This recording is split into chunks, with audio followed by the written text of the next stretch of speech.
जय हिंद to all of you. कैसे हैं आप सभी? आई होप आप सभी बहुत अच्छे होंगे। कुछ दिन पहले युद्ध का माहौल चल रहा था भारत और पाकिस्तान के बीच में, तो हमारे फाइटर जेट्स उड़ रहे थे। तो हमने सुना कि हमारी जो मिसाइलें थी, चाहे ब्रह्मोस हो चाहे आकाश हो, सारी मिसाइलें पाकिस्तान में जाकर गिर रही, तबाही मचा रही थी। तो वहाँ पे एक बात सामने आई थी कि इस मिसाइल की मैक स्पीड ये है, इसका मैक ये है, इतने मैक की स्पीड है। ये आखिर में मैक स्पीड है क्या?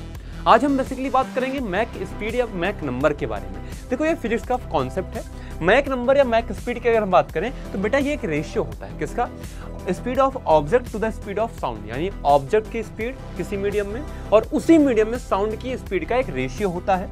इसको हम लोग मैक नंबर कहते हैं। अब बातचीत करते करते हम लोगों ने इसको मैक स्पीड का नाम दे दिया है, ठीक है, लेकिन ये रियलिटी में क्या है? मैक नंबर है। ये मैक जो नेम दिया गया है, ये एक साइंटिस्ट है अंस मैक, इनके नाम पर दिया गया है, ठीक है। इस बात को ध्यान रखिएगा।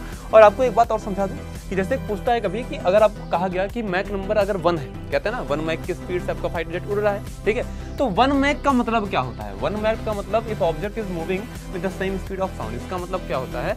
अगर मैक नंबर 1 आया तो इसका मतलब स्पीड ऑफ साउंड बराबर हो गई किसके?